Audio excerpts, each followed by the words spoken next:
নমস্কার বন্ধুরা, তোমরা দেখছো তোমাদেরই প্রিয় ইউটিউব চ্যানেল। বন্ধুরা, তোমাদের এই ভিডিও আমি তুলে ধরতে চলেছি রাজ্যে আবার নতুন করে বৃষ্টিপাত চালু হচ্ছে।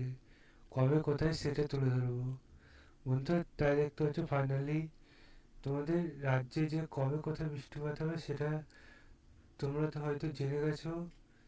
না জানলেও দেখে নাও তোমাদের বাড়ির ছাদে বা উঠোনে কখন বৃষ্টিপাত পড়বে।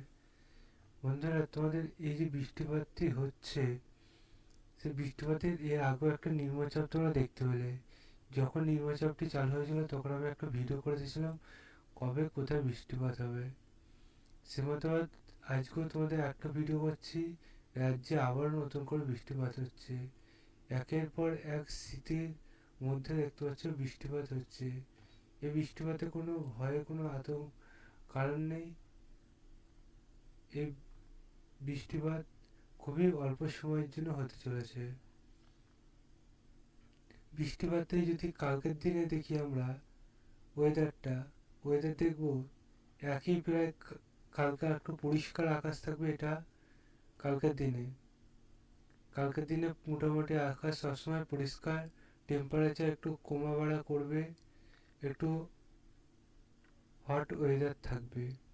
কিন্তু তারপরের দিন আমরা যদি মঙ্গলবার দিন দেখি, তাহলে দেখতে পাবো এখানে ওয়েদার সকালের দিকে যদি পুরোপুরি আমরা দেখি, তাহলে বন্ধুরা সকালের দিকটা যদি আমরা চালু করি, তাহলে দেখবো আকাশ মোটামুটি পরিষ্কার ছিল। তারপরে আস্তে আস্তে মেঘ সঞ্চার হবে।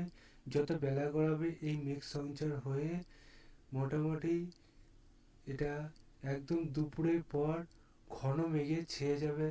তারপরে সন্ধ্যের দিকে এক পশলা বৃষ্টিপাত হতে থাকবে, এবং এই বৃষ্টিপাত বেশিক্ষণ স্থায়ী থাকবে না, এবং এই বৃষ্টিপাত অল্পক্ষণ স্থায়ী থাকবে। সেই জন্য বন্ধুরা সন্ধ্যের দিকে হালকা বৃষ্টিপাত হয়ে কয়েক জেলায় বৃষ্টিপাত হবে। তারপরের দিন দিয়ে এই মেঘ আস্তে আস্তে সরে যাবে, এবং এই মেঘ যদি সরে যায় তারপরেই বন্ধুরা হালকা শীতের আমেজ, এবং একটুখানি শীতের আমেজ পেতে না পেতে আবারও গরম।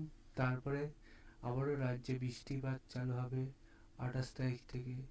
বন্ধুরা, এই সময়টুকুনেই শীতের আমেজ, এইটুকুনেই আবার গরম। এইভাবে করে এখন খামখেয়ালি চলবে দীর্ঘ কয়েকদিন আবহাওয়ার। এভাবে করে আবহাওয়া খামখেয়ালি চলতে থাকুক, এবং সামনে যে মঙ্গলবারে বৃষ্টিপাত হবে সেই বৃষ্টিপাতে তোমরা কোনো ভয় পাবে না। সবাই সতর্ক থাকবে এবং ভালো থাকবে। গুজবে কান দেবে না। সঠিক খবর পাওয়ার জন্য আমাদের চ্যানেল